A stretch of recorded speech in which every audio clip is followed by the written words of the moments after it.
불꽃 같은 눈동자로 우리를 지켜주시고 우리의 가정을 보호해 주시는 우리 하나님께서 오늘 우리에게 주시는 말씀은 창세기 2장 18절에서 25절 말씀입니다. 창세기 2장 18절에서 25절 말씀 우리 교독하도록 하겠습니다. 먼저 받들어 읽겠습니다. 여호와 하나님이 이르시되 사람이 혼자 사는 것이 좋지 아니하니 내가 그를 위하여 돕는 배필을 지으리라 하시니라.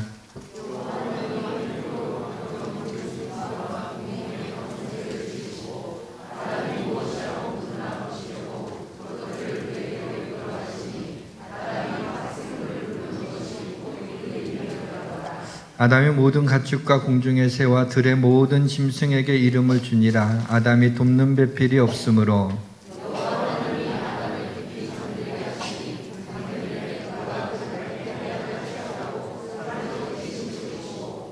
여호와 하나님이 아담에게서 취하신 그 갈빗대로 여자를 만드시고 그를 아담에게로 이끌어 오시니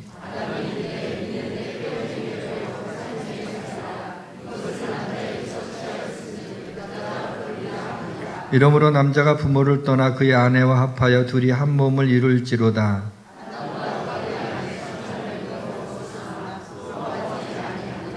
아멘. 5월은 가정의 달입니다. 가정에 대한 말씀을 매년 전하게 되는데 그때마다 약간 마음이 불편한 것이 있습니다. 부부에 대한 말씀을 좀 전하려고 하게 되면은 남편이나 아내를 먼저 보낸 사람들, 또 독신 가정들도 있고요. 부부가 함께 지금 살고 있지 못한 그런 가정들이 마음에 좀 걸립니다. 자녀에 대한 말씀을 전하려고 하게 되면은 자녀를 잃어버렸거나 또 자녀가 없는 그러한 가정들이 마음이 아파서 좀 마음에 걸리기도 합니다. 그럼에도 불구하고 가정을 향한 하나님의 뜻을 전하지 않을 수가 없습니다. 동그라미가 있고 네모가 있고 세모가 있듯이 오늘날 가정의 형태는 상당히 다양한 그런 형태를 띠고 있습니다. 지금 어떤 형태를 가지고 이루고 있는 가정이든 간에 하나님이 그 가정에 임재하시고 하나님의 뜻이 그 가정 안에서 이루어지게 된다면 저는 완전한 가정이라고 생각합니다.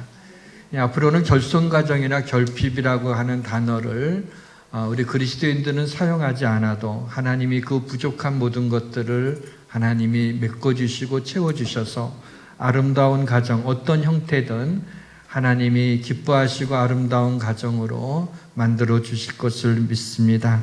하나님께서 우리 성도들의 가정을 아름답고 훌륭하고 행복하고 거룩한 가정이 될 수 있도록 축복해 주시기를 주님의 이름으로 축원합니다.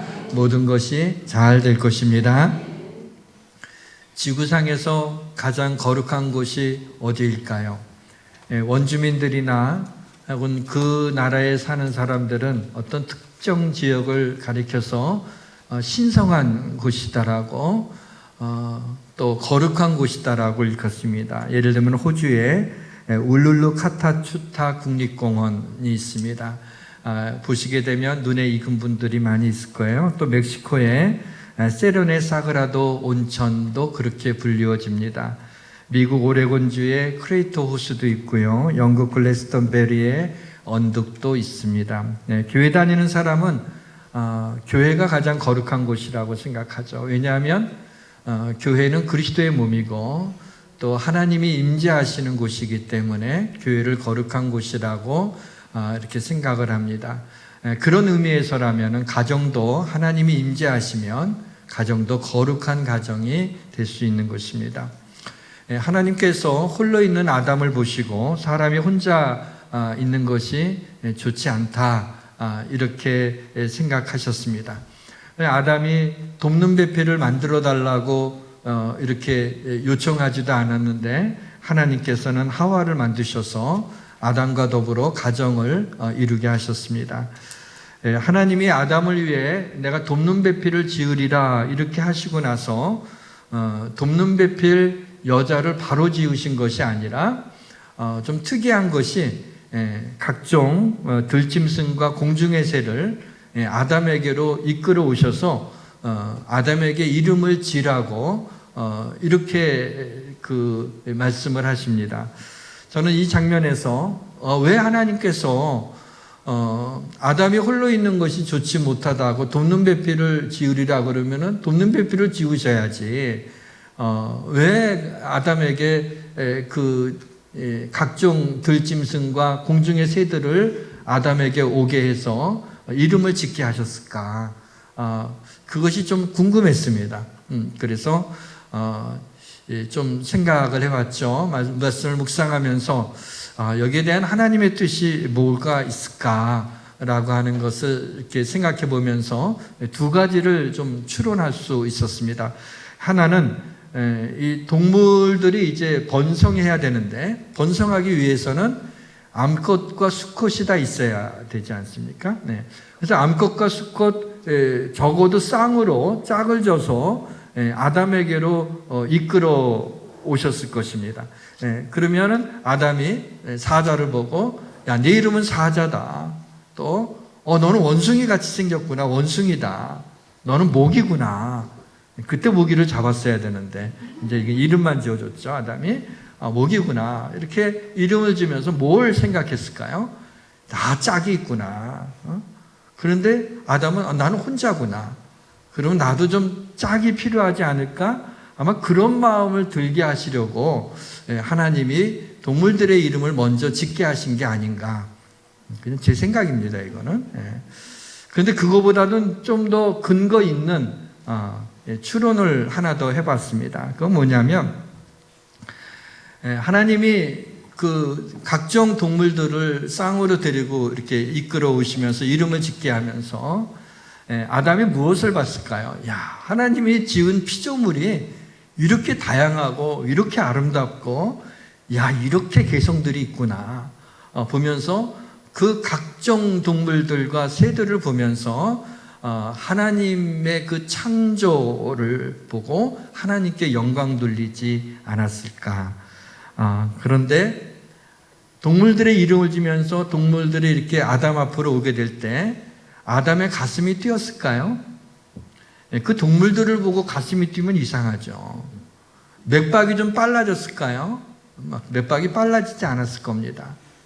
그런데 하나님이 여자를 만들고 하와를 아담에게로 이끌고 오셨을 때는 아담의 가슴이 뛰기 시작하고 아담의 맥박이 빨라졌어요.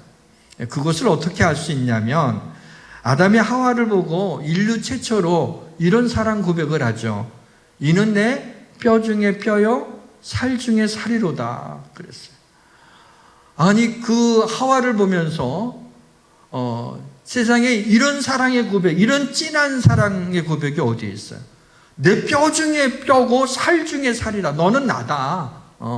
이런 고백을 사랑 고백을 한 걸 보면은 하나님이 하와를 이끌고 올 때 분명히 가슴이 뛰고 맥박이 빨라지고 심장 고동 소리가 아마 바깥 자기 귀에도 들릴 정도로 그러지 않았을까 생각을 합니다. 이런 사랑 고백을 보면서 예전에 어떤 드라마에 그 유명한 탤런트가 이런 그 한마디를 했죠. 내 안에 너 있다. 기억나세요? 내 안에 너 있다. 그래갖고 많은 여심들이 심쿵했던 그 말을 보면은 내 안에 너 있다? 이건 아담이 한 얘기예요. 카피한 거예요, 카피. 저작권이 아담에게 있는데 그냥 썼어요. 내 안에 너 있다? 내 뼈 중에 뼈요, 살 중에 살. 이게 더 진한 거죠. 그것을 그런 고백을 한 거 보면은 하나님께서 하와를 보내주셨을 때 밋밋하게 받아들이지 않고 가슴 뛰면서 하와를 아내로 받아들이게끔 하시는 하나님의 숨은 어떤 뜻이 있지 않나 이것을 생각해 봤습니다. 그래서 하나님이 아담을 깊이 잠들게 하시죠. 그래서 갈빗대 하나를 취해서 여자를 만들고 가정을 이루게 하셨어요. 갈빗대 하나를 뺐을 때 그 흔적이 하나님이 아물게 하셨는지 남았는지도 모르겠어요. 아담에게 있어서 또 아담이 자기의 갈빗대 하나가 없어졌는지 알았는지 몰랐는지도 잘 모르겠습니다. 근데 분명한 것은 하나님이 바로 가정을 이루게 하신 거죠. 가정은 내가 이루는 게 아니에요. 하나님이 이루게 하신 거예요. 그래서 누가 장가를 가면 너도 이제 가정을 이뤘구나. 사실은 우리 그리스도인들로서는 그건 정확한 답은 아니죠. 하나님이 그 가정을 이루게 하셨구나. 이것이 맞는 것 같습니다. 가정은 하나님의 아이디어입니다. 우리 삶 가운데 결혼 생활이 제대로 되지 않는 것보다 더 고통스러운 것은 많지 않습니다. 남자가 여자에게 이제 프로포즈를 하려면은 아주 달콤한 사랑의 고백을, 감동적인 사랑의 고백을 머리 써서 해야 되겠죠. 그리고 좀 눈물 날 정도로 감동적인 이벤트, 요즘엔 그 이벤트가 있어야 되잖아요. 지금 안 태어난 게 너무 감사한데 감동적인 이벤트를 해서 막 그냥 행복에 젖어들게 하죠. 근데 막상 결혼하고 나게 되면 좀 힘들어하는 가정들이 얼마 있지 않아 갖고 그런 가정들이 꽤 많이 있는 것을 보게 됩니다. 우리는 상처를 잘 받아요. 노출되어 있는 것 같아요. 또 우리는 상처를 끊임없이 주고 있어요. 상대방에게. 내가 끊임없이 주고 있는 건 잘 모르고 내가 받는 것만 생각해서 그렇지, 우리는 상처를 받기도 하지만 상처를 주기도 하죠. 그래서 아픔이 없는 가정이 없습니다. 갈등이 없는 가정이 없어요. 때로 너무나 행복해 보이는 가정이 있는데 저는 그런 가정을 볼 때마다 더 염려스럽기도 합니다. 도대체 어떤 것들을 이렇게 숨겨야 되기에 저렇게 포장하고 행복해 보이려고 애를 쓰는가 하고 안쓰러운 마음을 가질 때가 있습니다. 행복한 가정, 이 축복의 가정은 저절로 이루어지는 것이 아닙니다. 돈을 벌기 위해서 우리가 이렇게 수고를 하죠. 건강을 지키기 위해서도 이렇게 애를 씁니다. 자신이 좋아하는 일을 하기 위해서는 기꺼이 시간과 돈을 들이는데 아까워하지 않습니다. 그러면 행복한 가정을 이루기 위해서 여러분 얼마나 노력을 하고 있습니까? 부부의 관계, 또 부모와 자녀의 관계를 회복하기 위해서 날마다 정말 최선을 다해서 노력하는 가정들이 얼마나 될까요? 그냥 그럭저럭 큰 문제만 없으면 그냥 괜찮지라고 생각하며 하루하루를 살아가는 그러한 가정들이 많지 않습니까? 그런데 하나님이 생각하시는 가정은 우리가 생각하는 가정하고는 좀 다릅니다. 하나님이 생각하는 가정은 여러분의 가정이 축복의 가정이 되기를 원하십니다. 부부가 깊이 사랑하고 서로 감사하며 자녀들이 즐거워하고 축복된 삶을 살기를 하나님이 원하시는 것입니다. 이제 가정을 디자인하신 하나님이 어떻게 가정을 설계하셨는지, 그리고 어떻게 우리 가정을 축복된 가정으로 만들 수 있을지를 좀 짧게 생각해 보고자 합니다. 성령의 은혜가 언제나 부족한 종과 사랑하는 성도님들에게 이 시간 임하여 주시기를 주님의 이름으로 축원합니다. 축복된 가정, 축복의 가정이 되기 위해 첫째는 우리 가정을 향한 하나님의 꿈이 있다는 사실을 아셔야 됩니다. 우리 가정을 위한 하나님의 꿈이 있어요. 우리 가정은 내 꿈이 아니에요. 우리 부부의 꿈이 아니에요. 우리 아이들과 꿈을 꾸는 거기에서만 멈추지 않아요. 더 큰 꿈이 있어요. 하나님이 우리 가정을 향한 꿈이 있다는 겁니다. 이 꿈을 알아간다는 것은 흥미롭고 신나는 일이지만 우리 가정을 향하신 하나님의 꿈이 한낱 꿈으로 끝나서는 안 되죠.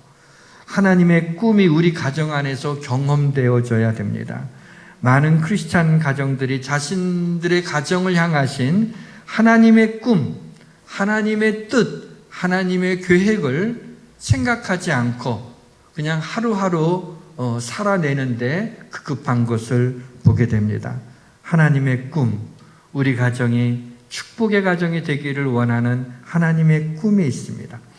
하나님이 자기 형상 곧 하나님의 형상대로 사람을 창조하시되 남자와 여자를 창조하시고 하나님이 그들에게 복을 주시며, 처음 하나님이 당신의 형상대로 우리 인간을 만드셨을 때 하나님이 제일 먼저 한 액션이 뭐죠? 복을 주신 거였어요. 자, 우리를 만들고 하나님이 제일 먼저 한 게 복을 주신 거라면 우리의 가정을 하나님이 만드셨잖아요. 하나님이 이루어 주셨잖아요.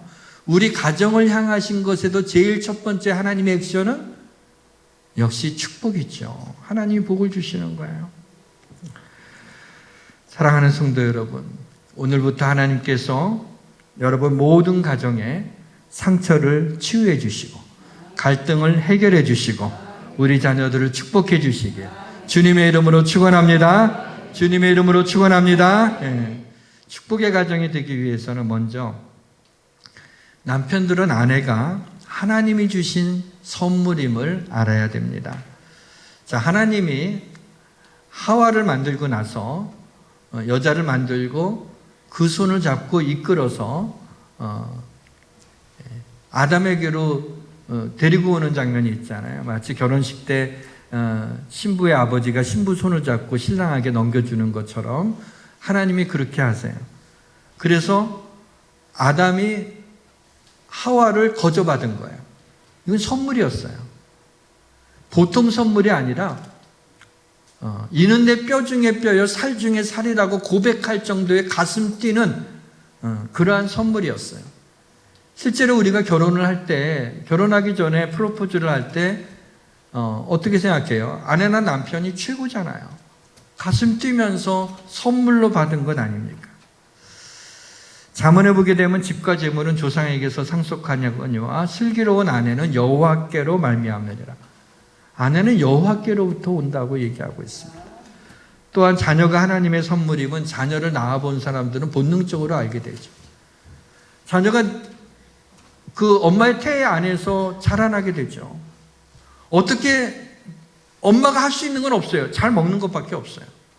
그럼 이 아이의 어쩌면 손가락이 그렇게 10개가 쫙 이렇게 나오고 발가락도 10개인데 그보다 좀 짧게 짜림하게 해서 거꾸로 됐으면 어떡할 뻔했어. 이렇게 하고 코도 어떻게 하나님이 또 이렇게 탁 세워가지고 코를 뒤집어 놓으면 어떡할 뻔했어요. 비 올 때마다 큰일 날 뻔했어요. 하나님이 잘 만들어가지고 그래서 우리한테 땡 하고 태어나 이렇게 탁 태어나면 너무 이쁘잖아요. 오늘 생애 첫 예배 드릴 우리 아기가 있는데 뭘 쳐다봐요. 그 아기가 하나님의 선물이잖아요. 하나님의 선물. 그걸 본능적으로 알죠. 그래서 시편에 보면 보라 자식들은 여호와의 기업이요 태의 열매는 그의 상급이니라. 가족이 사실은 다 하나님의 선물이에요. 아내한테는 남편이 선물이고 남편한테는 아내가 선물이고 부모한테는 자녀가 선물이고 자녀에겐 부모가 선물이에요. 거저 하나님이 주신 거예요. 그러면 하나님의 선물이면 가족을 볼 때 감사하게 되고 그리고 귀하게 여길 수 있는 거죠. 사랑하는 성도 여러분, 사실 이미 우리 가정은 하나님의 선물로 이루어진 축복의 가정임을 믿으시길 바랍니다. 기억하셔야 될 게 있어요. 최초의 이 결혼에는 두 사람만 있었던 게 아닙니다. 아담과 하와가 만나기 전에 하나님이 계셨어요. 하나님이 남자를 만드셨고 하나님이 여자를 만드셨어요. 그러니까 아내와 남편과의 관계가 먼저가 아니라 하나님과의 관계가 먼저였어요. 그래서 하나님이 아담을 만들었잖아요. 먼저죠. 하나님과 관계가 있죠. 하와를 만들었잖아요. 하나님과 관계가 있죠. 그 하와를 이끌고 아담에게 중매시켜준 분이 하나님이란 말이에요. 하나님이 먼저라는 사실을 기억하셔야 돼요. 가정이 축복의 가정이 되기 위해서는 그래서 먼저 하나님과의 관계가 좋아야 돼요. 우리 부부끼리 싸우기 좀 뭐하니까 신앙이고 뭐고 그냥 우리끼리 그냥 그 가정이 과연 행복할까요? 먼저 하나님과의 관계가 중요한 거예요. 우리 가정을 향하신 하나님의 뜻을 구해야 돼요. 우리 가정을 통해 이루고자 하시는 하나님의 꿈을 꾸어야 돼요. 우리 가정에게 하나님이 맡겨주신 사명이 무엇인지를 구해야 되는 거예요. 정말 아름답고 멋진 가정, 훌륭한 가정이라면 하나님께서 그냥 돈 많이 벌고 우리끼리 너무 즐겁게 그냥 서로 사랑하며 룰루랄라 행복하게 살자. 여기서 멈추면 안 돼. 생명을 주신 하나님, 가정을 이루게 주신 하나님, 이 가정을 통해서 하나님 영광 받아주시고 가정의 사명이 무엇인가를 알게 해달라는 것이 필요하죠. 만약 이런 기도를 할 수 있는 거룩한 가정이라면 또 이미 축복의 가정이라 볼 수 있습니다. 두 번째는 당신을 first라고 생각하는 겁니다. 자기 아내를 사랑하는 자는 자기를 사랑하는 것이라. 처음에는 잘 이해가 안 되지만 결혼 생활을 좀 해보면 알죠. 아내를 괴롭히면 그 괴롭힘이 후폭풍으로 나한테 2배, 3배로 오게 되죠. 아내를 괴롭히면 내가 괴로워요. 아내를 사랑하고 아내를 기쁘게 하면 그 기쁨이 나한테 오게 되는 거예요. 그러니까 아내를 사랑하는 게 자기를 사랑하는 거라는 거예요. 또 아내들도 마찬가지예요. 에베소에 보게 되면 남편이 아내의 머리라고 그랬어요. 남편이 아내의 머리다. 그러니까 남편의 머리를 아프게 하면 아내의 머리가 아픈 거예요. 왜냐하면 하나이기 때문에 그렇죠. 본문 24절에 이러므로 남자가 부모를 떠나 그의 아내와 합하여 둘이 한 몸을 이룰지니라. 한 몸을 이룰. 자식은 부모를 떠나는 거예요. 자식과 부모가 한 몸이 아니에요. 떠나게 되어 있는 거예요. 분리가 돼야 돼요. 심리적이든 재정적이든 어떤 육체적이든 분리가 돼야 되는. 그러나 부부가 분리돼서는 안 된다는 거죠. 에베소서에도 보게 되면 그러므로 사람이 부모를 떠나 그의 아내와 함께 합하여 그 둘이 한 육체가 될지니 이 비밀이 크도다 그랬어요. 크도다. 하나가 된다는 게 또 구체적으로 뭘까 생각해 봤어요. 하나가 된다는 것은 돈보다 당신이 먼저야. 그게 하나가 돼요. 자식보다 당신이 먼저야. 그게 부부가 하나 되는 거예요. 내 일보다도 당신이 먼저야. 내 취미보다 당신이 먼저야. 내 생각보다 당신이 먼저야. You first. 네가 먼저. 당신이 먼저라고. 그게 바로 한 몸이 되는 거지. 그게 바로 축복의 가정, 행복한 가정을 이룰 수 있는 거예요. 어떻게 미워 죽겠는데 상대방을 first로 생각할 수 있냐고. second, third로만 생각해도 고마운 줄 알아야지. 저 원수 같은 저 인간을 내가 어떻게 first로 생각하나. 그게 힘든 가정들이 좀 있을 거예요. 구체적인 방법이 없을까 또 고민하다가 이런 생각을 했어요. 이거는 좀 어렵지 않아요. 근데 쉽지도 않아요. 근데 눈 딱 감고 하게 되면은 좋은 결과는 가져올 수 있을 거예요. 어떤 거냐면 지금 남편이나 아내를 볼 때 못마땅한 것도 많죠. 그러나 장점도 있을 거 아니에요. 이건 참 좋다 이 사람. 그럼 그 사람의 아내나 남편이 서로 상대방에게 자기가 이 남편의 장점이라고 생각하는 2가지나 3가지를 말해주는 거예요. 남편은 그 얘기를 들으면서 자존감이 높아지게 되고 고맙게 생각을 하죠. 또 남편이 아내에게 당신은 참 이렇게 하면서 이제 칭찬을 이렇게 해주게 되면 또 아내도 마음이 상당히 부드러워지게 되죠. 근데 솔직히 말하면 이런 분위기를 만들 수 있는 가정이라면 이런 말을 할 필요도 없어요.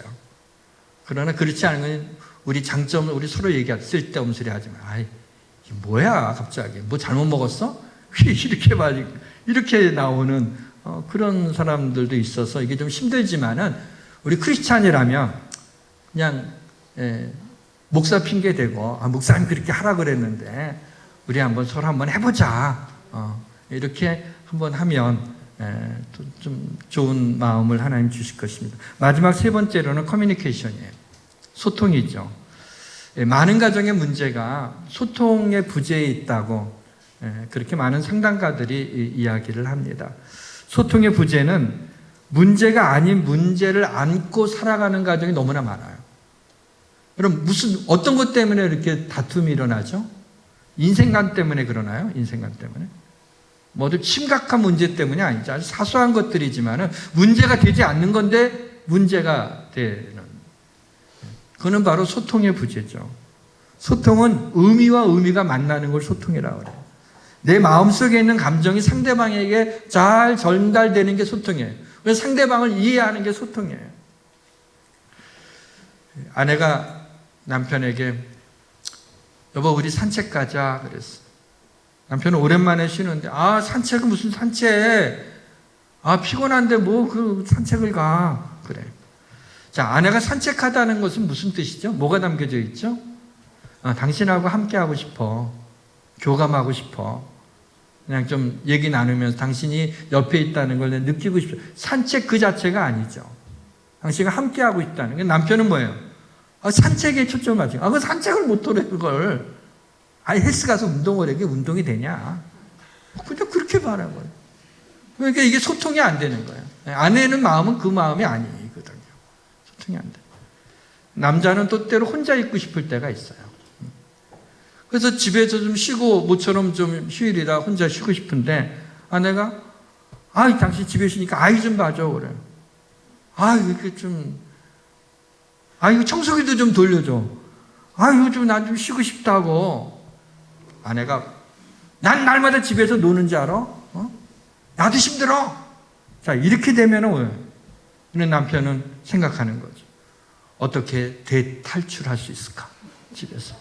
누가 또 죽었다는 누구 이름을 또 대야 되나? 누구 어머니 돌아가셨다고 그래야 되나? 회사에서 전화 왔다고 할까? 내 핸드폰 보자 그러면 어떡하지? 아무튼 뭐 별 생각을 다 해서 뛰쳐나갈 생각만 해요. 그냥 안에 안 들어오죠. 오늘 회식이 있어서 뭐 있어서. 그게 진짜 있을 수 있는 거예요. 괜히 그 핑계는 아니고. 그렇게 하면서 이제 왜요? 소통이 안 된 거죠. 그러니까 그 다음부터는 뭐예요? 얘기를 듣고 싶지 않지. 말하고 싶지도 않지. 언젠가 사모가 저한테 갑자기 친구 그러는 거예요. 처음에 깜짝 놀랐어요. 친구? 아니 나한테 친구? 그랬더니 베스트 프렌드래. 베프래요. 당신은 나의. 처음에는 그냥 웃었는데 가만히 생각해보니까 그 말이 맞는 것 같아요. 아내와 남편은 서로 절친이 돼야 돼요. 세월이 흘러가면서 친구가 되어져 가는 거예요. 친구. 왜냐하면 절친은 어떤 게 절친이죠? 내가 뭘 말하든지 들어주는 친구예요. 그 얘기를 들어주고 내가 하고 싶은 말 하고 또 상대방 얘기도 내가 듣고 싶고 그게 친구예요. 부부가 친구가 돼야죠. 절친이 돼야죠. 그러면은 소통이 되는 거죠. 어떤 사건 하나가 아니라 그 사건으로 인한 감정을 헤아릴 수 있어야 되죠. 이 일 때문에 내 마음이 어떻다는 것이 전해질 수 있어야 되는 거죠. 오늘 말씀 어떻게 축복의 가정이 될 수 있는가? 이 말씀을 우리 성도들이 좀 어떻게 기억에 오래 남아 한 주간 동안 이 말씀을 붙들고 사실 수 있을까 좀 생각하다가 패스트푸드점에 KFC 있잖아요. KFC. 그래서 K를 D로 바꿔서 DFC를 오늘 말씀드리려고 그래요. 첫째 D는 뭐예요? 드림이죠. 우리 가정을 향한 하나님의 꿈이 있다는, 하나님의 계획과 꿈과 사명이 있다는, 축복의 가정으로 만들고 싶어 하시는 하나님의 꿈, 드림을 기억하세요. 그 다음 퍼스트. 아내나 남편은 뭐예요? 퍼스트를 여기는 거예요. 자식을 먼저 그러지 마세요. 여러분 반찬 있으면 맛있는 거 있으면 남편한테 먼저 주세요. 마음은 안 내키지만 그래도 이를 악물고 주세요. 그게 성경적입니다. 제가 그게 성경적입니다. 그리고 얘기를 하세요. 저는 사모한테 이 세상에서 누구를 제일 사랑해라고 물어볼 때 제가 덧붙이는 말이 있어요. 나는 빼고 그래요. 왜냐하면 내가 자신 있어요. 분명히 나라고 할 거라. 착각인가? 아니, 분명히 그래요. 왜 날 제일 사랑한다. 그게 맞는 거예요. 가끔은 아들 보고 얘는 내 아들이고 당신은 남의 아들이니까 뭐 내 아들 뭐 그렇게 농담으로 하지만은 가장 베프가 돼야 돼요. 가장 퍼스트가 돼야 돼요. 부부가 이렇게 세워져 있어야 자녀들이 안정을 찾는 거예요. 부부의 세계 안 보셨어요? 이렇게 되면은 자식이 힘든 거예요. C, 커뮤니케이션이에요. 소통하는 거예요. 사랑하는 성도 여러분, 하나님이 선물로 주신 우리 가족들을 사랑하고 가족이라는 선물을 주신 하나님께 감사하고 우리 가정이 축복의 가정이 되기를 주의 이름으로 축원합니다. 자녀보다 돈보다 아내나 남편이 나이가 들어가면서 아내나 남편을 절친으로 만들어 소통하면서 축복의 가정을 이루시기를 주의 이름으로 축원합니다. 자, 오늘은 기도로 마치겠습니다. 하나님 아버지, 여러 가지로 힘들어하는 가정이 많습니다. 아버지께서 이들에게 다가가시어 희망이 되어주시고 기적을 보여 주옵소서. 하나님, 우리 가족들의 마음이 하나가 되게 하옵소서. 우리 성도들의 모든 가정이 하나님이 축복하시는 가정이 되게 하옵소서. 예수 그리스도의 이름으로 기도드립니다. 아멘.